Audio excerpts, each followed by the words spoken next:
Well, this is a special broadcast on how the media plays like a hitman when it comes to issues pertaining to the Gupta family. Well, in the latest salvo, Amabungane has sent a set of questions to the Guptas. The Gupta family has responded to the questions from Amabungane's Susan Comrie in relation to a company called Homex, which is under the scanner over alleged commissions paid to it by Neotel. Amabungane, who was investigating the matter, had sent some questions regarding this to the Gupta family, and the family has responded by saying Amabungane's Susan Comrie adopted a usual routine of sending questions laced with innuendo and speculation, but with no evidence. And this is the response from the Guptas against what they call a motivated campaign against Gupta's calls. Latest report linking them to a firm called Homex bogus. Gupta's question intention and professional integrity of the writer named Susan Comrie. Statement says Comrie's questions laced with innuendo and speculation, but with no evidence. The family says media is using old and flawed inferences to act as unofficial judiciary in the court of the public opinion. Statement questions the motivation and financial incentives behind incessant and desperate media campaigns. The family asked Amabungane if they have ever targeted anyone else like how they've Guptas.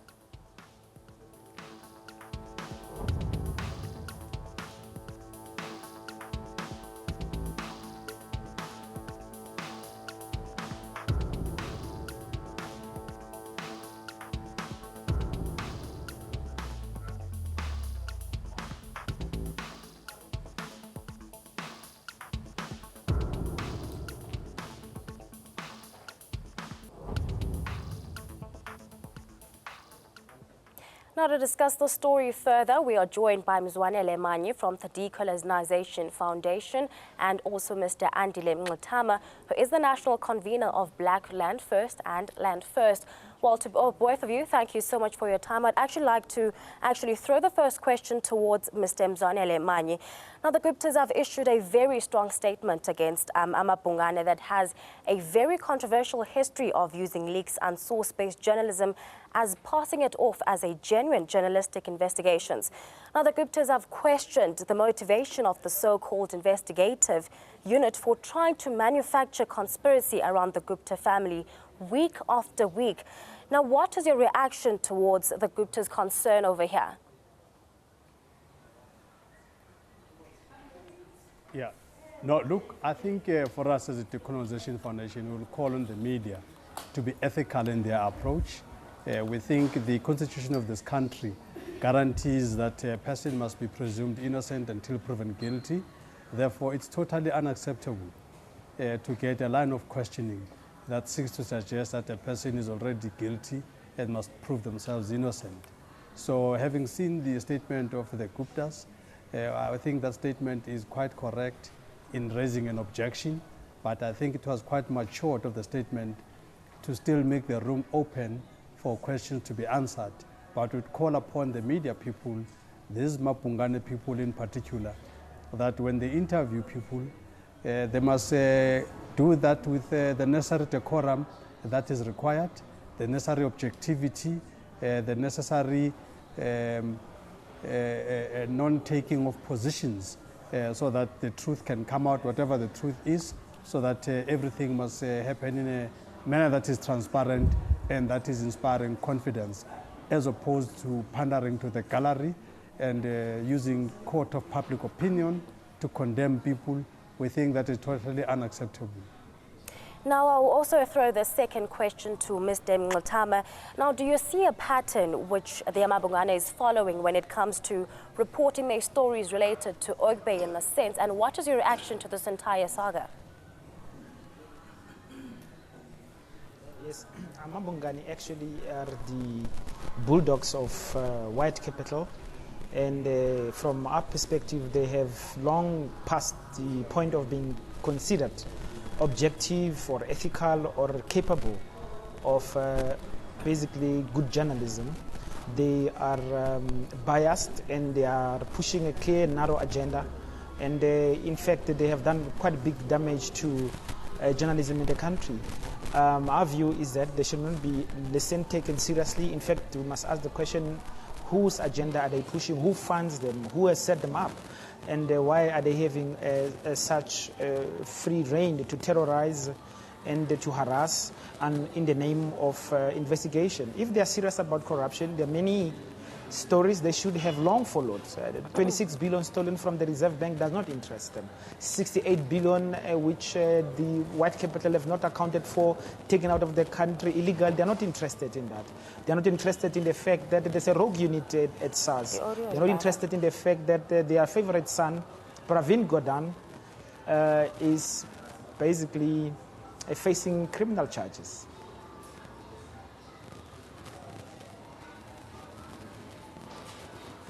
Now, moving on to you, Mr. Manye. Now, it will be pertinent to mention here that Amabungane writer Susan Comrie has sent the Gupta family a set of questions that broadly accuses the Guptas of using a company named Homex to seek rent from companies that do business with parastatals like Transnet and Eskom.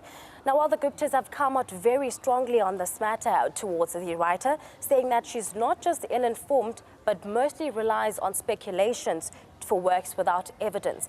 Now, do you think such has been the nature of some of the so-called exposé that we have seen and read around the Gupta family? Yeah, indeed. I think it's a sad situation in South Africa that as we see it here and now, the judiciary of this country, which is deemed to be highly credible, independent and very ethical, as we speak here and now, that judiciary has not pronounced the guilty verdict on the Guptas, as it were. And yet South Africa, some sections of the society of South Africa are dealing with the Guptas as if they're dealing with fugitives. When in fact we've got organizations in this country like the construction cartel that has been found guilty, that has ripped off the state something to the tune of 50 billion, and those people are treated as if it's business as usual.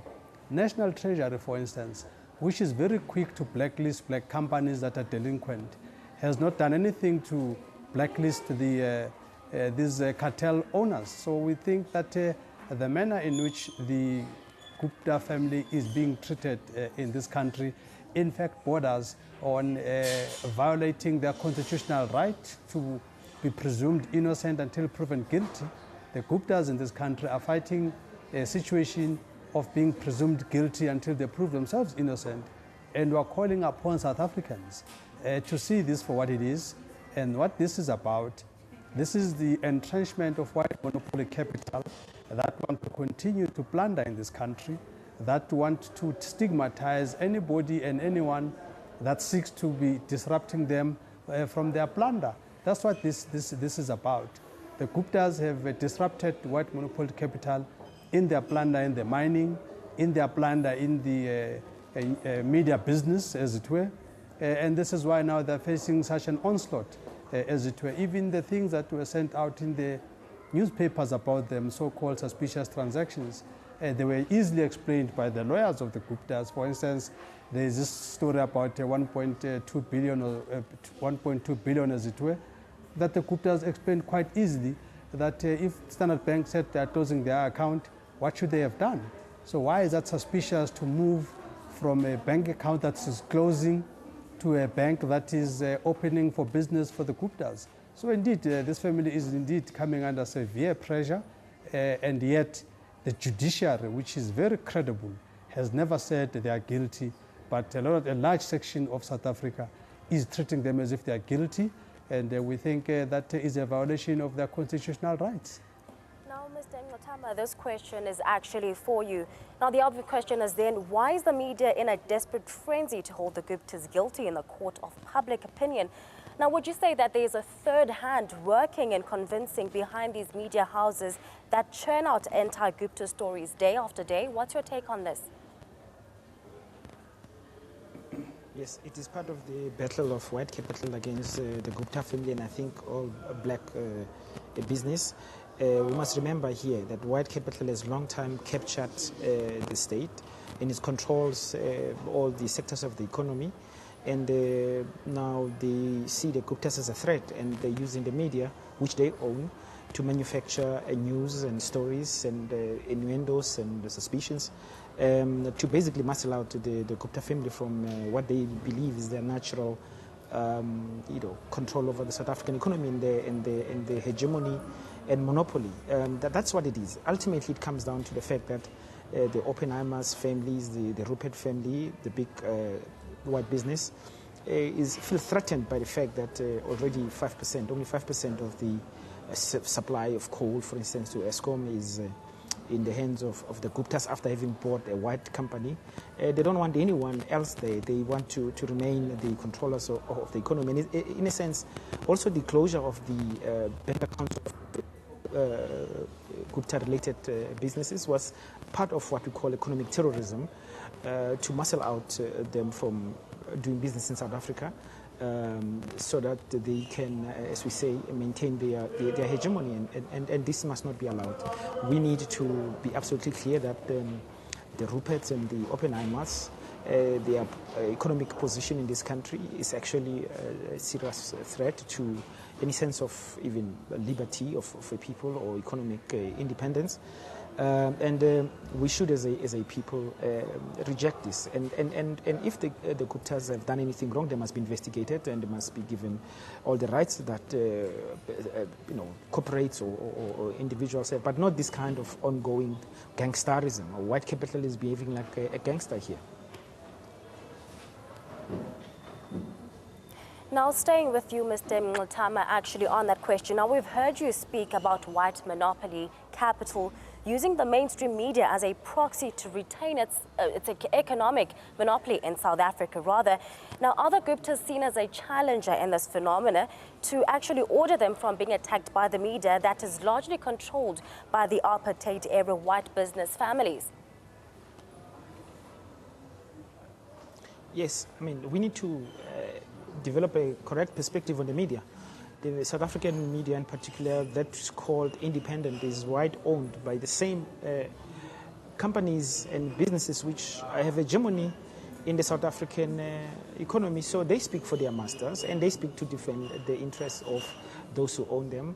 And they're never objective. I think it's a big mistake to give the respectability of objectivity to the South African media. It is owned by white capital, and it speaks for white capital and defends the interests of white capital. And that's why it hounds anyone who seem to be not working in their interest.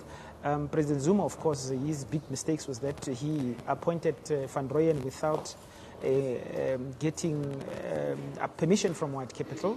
And then, of course, this BRICS connection, which is looking east, away from the traditional Western imperialism. And recently we saw South Africa resigning, or rather withdrawing from the International Criminal Court, which is basically another court of white capital globally to punish black people. So there are moves which make white capital very uncomfortable. The truth is, they were really shocked last December when President Zuma appointed Minister Van Rooyen in the Minister of Finance, because it has never happened before that the Minister of Finance is employed without permission first being sought from the two main families, the Ruperts and the Oppenheimers. So they have a case against Zuma because they want to control things, and Zuma doesn't seem to be taking calls from Washington, Brussels, and 10 Downing Street.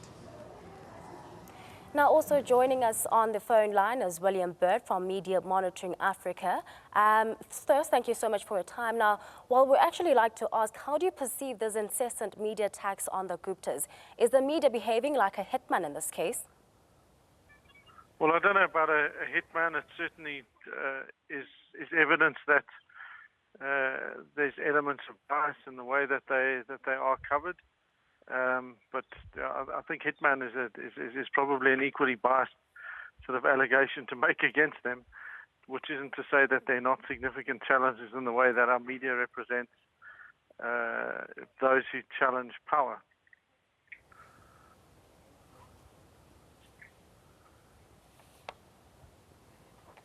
Thank you so much, sir, for your time.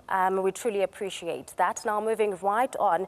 Now, I'll direct this one question to Mr. Mngxitama again to discuss further. Now, the Guptas also make a very important point through the statement. Now, if there's truth in these allegations, then should they be tested at an appropriate forum, such as courts? And the Guptas would be very happy to respond to these. Now, do you think that the fact that most of these stories seek to draw their legitimacy merely from the bold headline prints and not from any evidential corroboration from then to stand the test of legal scrutiny? Yes, this is the point. These stories are manufactured for a particular purpose, and that is to mislead and to create animosity and to incite society against the Gupta family and of course President Zuma. So they were not going to take any of these matters to a court where the Gupta family can respond and defend itself in an open court. They are rather going for the media, which they control. They're using the platform they control. This is basic, rogue behavior. This is the behavior of a capitalist class which is in a panic and which is vicious, of course. As we can see, even organizing society, on the 2nd of November, we know that they're going to try to organize society to defend or prevent the current minister who was appointed by White Capital, Pravin Gordhan, to face these charges of fraud. They don't care for the rule of law. They don't care for so-called constitution, which they want everyone else to respect. They are here to make money, and they are here to maintain their hegemony, and they have the political parties in the opposition to assist them, and they have the media which does the big ideological work to normalize and make appear natural their right to control and own the South Africa. Now, moving on to you, Mr. Mzwanele Manyi. Now, should we be scared for our democracy? Now, the natural dictum of one being innocent till proven guilty doesn't seem to apply only on business families in this country, for the media has not only declared them guilty, but has gone so far as to even having them advocate banishment from this country. Should we worry about a democracy in South Africa? No, look, I think the democracy in South Africa is very strong, but indeed it must be protected, and that's why even civil society must rein in delinquent media. There are some media houses that are doing the right thing, but there are others that have decided to play a rogue role, just like the posture of these Amapungane, who seem to have what I would call political enemies. These Amapungane seem to prefer to deal with certain people in a certain way, not in a balanced manner. In fact, we would need to call, in fact, even on the press council to be able to look after its affairs. One of the reasons why even the African National Congress has sort of pulled back in terms of the tribunal is because they are trying to give that process a chance so that the press council, the press ombudsman system must not only wait for issues to be raised with them, they should play a vigilant role, they should play a proactive role in monitoring the components of this industry so that we don't have a situation where media becomes a hunting tool, media becomes an agent provocateur that makes sure that all those that are enemies of the main narrative that are actually destroyed, because also there's serious implications on this. You also have the FICA bill on the table, and these FICA people, what they do, they use a lot of the media information to take a decision on a person, whether a person is a PIP or a PEP. What the media says about you is taken into consideration. So it's important that media must understand the devastating role that they can play in destroying not only corporates, but they can destroy individuals by impacting negatively on their credibility and integrity, even without a genuine basis. This is why for us we call upon even the judiciary to be more vigilant in making sure that the rights of the people are defended.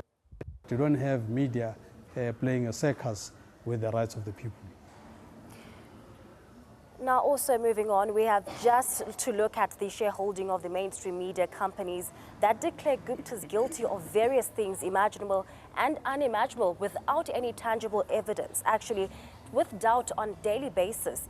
Now, perhaps, can we get a better understanding as to what you've been saying about the media in this country not being diversified? I'll throw that to you, Mr. Mlatama. No, look, the media... Oh, yes. No. I mean, It's actually interesting to look at the history of most of South African media and see how it is associated with various aspects or elements of white capital and how it was initially formed and for what purpose. And those purposes have not changed. It is an indictment, of course, on the democratic government since 1994 to fail to insist on media diversification. You can't have such concentration of ownership of the media. It simply means that the narratives of the powerful and the owners of the media is going to carry the day. What has happened to supporting small-scale media and community media and online media? I mean, this is what the government should do. If you look at the budget spend of government on advertising, that's actually shocking amounts of money, which Pravin also is doing to coerce the media to support him. That money should be distributed more equitably, in fact, and encourage independent, small-scale, black-owned media that would then be able to generate alternative views to society so that we have a much more balanced view of how things are happening. If we don't do that, we're going to sit with the same problem where a few white-owned capital and owned media determines the national narrative of what is true and what isn't. And furthermore, as we see now, they are actively basically inciting society against their enemies or their competition, and saying that, you know, the Guptas must go or Zuma must fall, when in fact they're protecting white capital. Isn't it a little bit surprising that we haven't had a call for the Lonmin to leave? Lonmin is a company which benefited from the Marikana massacre, and his banking accounts were not closed. Similarly, I mean, the Johan Rupert, nobody is saying Johan Rupert must fall. Johan Rupert and, as we know, Nicky Oppenheimer, just the two of them have more wealth than 25 million of us put together. And that money comes from genocide, from land dispossession, from super exploitation, from basically poisoning our people and sending them back to the villages to die. They haven't paid reparations. They haven't even just acknowledged that where their money comes from, and there's no call for them to account. Why is this? It's because the media that they run determines who the enemy is, and they make sure that they are outside of the conversation. So as long as we have this concentration of media ownership in white minority hands, we're going to have this lopsided view of things. In fact, today in South Africa, if you read newspapers, you are misinforming yourself because you're just basically being force-fed the perspective of colonialists, settler colonialists. Now, Mr. Manyi, of course, this narrative against the Guptas, according to them, is also very political in nature. Now, opponents of the president, whether in the party and outside it, have latched onto the state capture theory to weaken the African National Congress and also the government in particular. Would you agree with this? No, look, I think indeed all of this state capture discussion, in fact, this evening here, this is what we'll be talking about. Indeed, it's a discussion that is meant indeed to weaken the African National Congress, in that when people talk about the state capture, they conveniently not look at the real state capture. They conveniently not look at people that have captured the economy of this country, who is a white monopoly capital. They conveniently forget that even the laws of this country are actually captured. The laws that control the economy of this country, whether you look at triple PFA, whether you look at the CIDB for the construction sector, whether you look at PFMA, even the FICA itself, you can see that these laws are designed to ensure that white monopoly is perpetuated at the expense of the people on the ground. And when the ANC goes to the polls on the basis of wanting to improve the lives of the people, as it were, the ANC makes very good policies, but the conversion of those policies into legislation, this is where the real capture happens. By the time those policies become legislation, they neutralize, in fact, those pieces of legislation. And people interface not with ANC policies per se, people interface actually with the legislation. So if you've got a captured legislation, you will have a legislation that perpetuates poverty. We're sitting here with a unparalleled poverty in this country. We're sitting here even with black people not owning this economy. Only 3% of a whooping 15 trillion rand stock exchange owned by black people. Only 3%. We're sitting with top positions in this country in terms of the employment equity report, that despite the fact that black people constitute something to the order of 85% of the population, but they're sitting at only 13% of the top positions in this country. We have a so-called black middle class that is just one paycheck away from poverty. We have people that are deemed millionaires because of the deals that they strike, but the truth of the matter is that those people are just paper millionaires. These are all elements of capture. These are the elements that continue to erode the credibility of the African National Congress, and it becomes important that when we look at the state capture, we must look at it in that context, as opposed to chasing one particular family without concrete evidence. If indeed this family is doing something wrong, the law must take its course. But in the absence of any evidence being presented, we think it's unconstitutional to people based on some court of public opinion.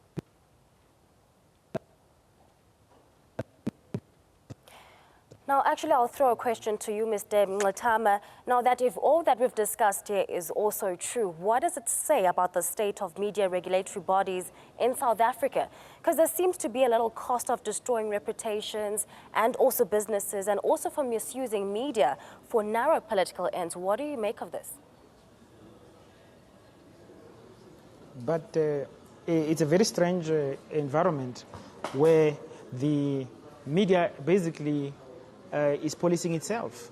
The whole system of ombudsman is when the media is basically being the referee and the player at the same time. These ombudsmen are being paid by the media that is supposed to regulate unfair reporting. In fact, we know that the call for a media tribunal has been vigorously resisted, but it's something that must be seriously considered because we can't have this situation. I'm shocked, I'm told that even the South African National Editors Forum is actually sponsored and captured by the same media houses. So there's no independent oversight that you can expect from the media. That's why they can write big headlines which are false and write a very small retraction the following day. The damage is already done, and we have no recourse whatsoever to those damaging in the reports. So no, the media right now is law unto itself, and this is what we are going to discuss this evening, about how the media has played a big role in state capture, but by presenting a narrative that says that the actual capturers of the state are not the culprits, and turn the gaze or the view to those that are in competition with the real capturer of the state, who have a long time ago captured the state and continue to do so. And I feel a little bit threatened by the new developments in relationship to the behavior of President Zuma, and I suppose, as we said, the entry into the economy by the Gupta family. Now, just to conclude, I'll ask the last question to the both of you, but I'll start with Mr. Mngxitama there. Now, do you see the latest attempt by amaBhungane as an attempt to create a storm in a teacup? Yeah, no, well, I think that we mustn't underestimate the damage that they cause. Of course, from the point of view of substantive questions or good journalism, or they being issued, this is a joke. But the damage that they cause with this kind of biased report is real. We must not underestimate it. And it's an ongoing campaign, and they have a lot of money, they have a lot of energy, and they have the publications and forums to do this poisonous, toxic work. So they must just be exposed for what they are. And also to you, Mr. Manye, what would you also make of this? Yeah, no, true. This is a coordinated campaign. It must be seen for what it is, a coordinated campaign. It's going to go on radio, it's going to go on TV, it's going to go on print. There will be so-called analysts that will be very clever, putting the pieces together and all that. So that's what it is. It's just a coordinated campaign. And I think everybody must be vigilant and see this thing for what it is, and we must continue to call for the rule of law to reign supreme. We must continue to call for the constitutional rights of everyone in this country to be respected. So we call upon Amapungane to stop their dirty games and focus on being ethical in their conduct. Well, thank you so much to you, Mr. Mzwanele Manyi and Andile Mnxatama. Well, that's it from us in this edition of NN7 Prime. Thank you so much to my guests for joining us and packing more details on the story.